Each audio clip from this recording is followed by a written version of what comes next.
தேவ பிள்ளைகளே, எல்லாருடைய வாழ்க்கையிலும் தேவ சத்தம் ஒரு நாள் கண்டிப்பாக குறுக்கிடும் அல்லது இடைப்படும். அந்த தேவ சத்தத்தை நாம் கேட்டு நாம் முழுமையாக கீழ்ப்படுகிறோமா அல்லது தேவன் சொன்னபடியே நாம் நடக்கிறோமா? ஆபிரகாம் வாழ்க்கையை நாம் எடுத்துக்கணும்னா, ஆதியாகமம் 12ஆம் அதிகாரம், ஆபிரகாம் 75 வயதை தொடும் பொழுது தேவனுடைய சத்தம் ஆபிரகாமுடைய வாழ்க்கையில் இடைப்படுகிறது. தேவன் ஆபிரகாமை அழைத்து, நான் உனக்கு காண்பிக்கும் தேசத்துக்கு போ, உன் தேச இனத்தையும் உன் தகப்பனுடைய வீட்டையும் விட்டு புறப்பட்டு நீ கானான் தேசத்துக்கு நீ போ அப்படின்னு சொல்லும் பொழுது ஆபிரகாமுக்கு கடவுள் யார் என்றே தெரியாது. 75 வயதிற்கு தான் எப்படியோ இஷ்டப்படி வாழ்ந்திருக்கிறார்.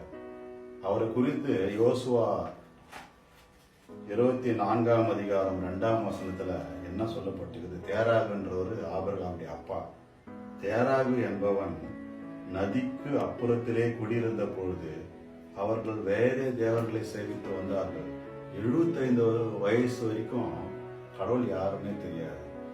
75 வயதை ஆபிரகாம் தொடும் பொழுது தேவ சத்தம் வந்தவுடன் ஆபிரகாம் எப்படி கீழ்ப்படுகிறார் பாருங்க.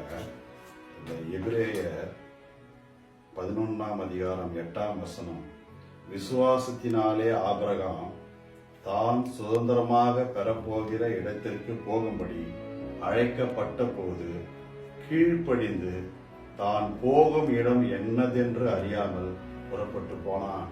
எங்க போறோம்னே தெரியாது. அவர் செஞ்சதெல்லாம் ஒன்னே ஒண்ணுதான், முழுமையாக கீழ்ப்படிந்து கடவுளுடைய வார்த்தையை முழுமையாக கீழ்ப்படிந்து அதன்படி நடந்து அந்த தேசத்தை போய் சேர்ந்தார்.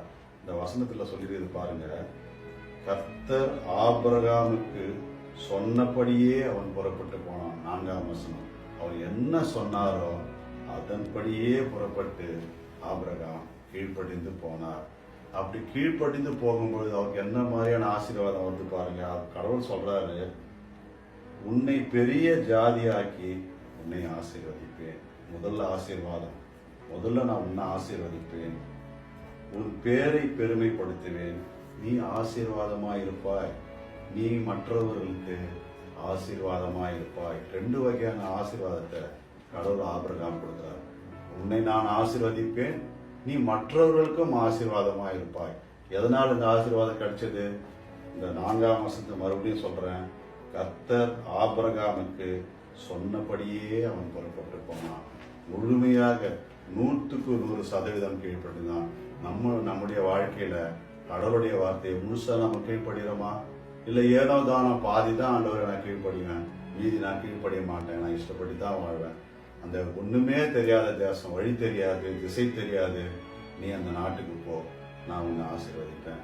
உடனே ஆபிரகாம் ஆண்டவர் சொன்னபடியே கீழ்ப்படிந்து போகும் பொழுது இரட்டிப்பான ஆசீர்வாதத்தை ஆபிரகாம் முழுமையாக பெற்றுக்கொள்கிறார்.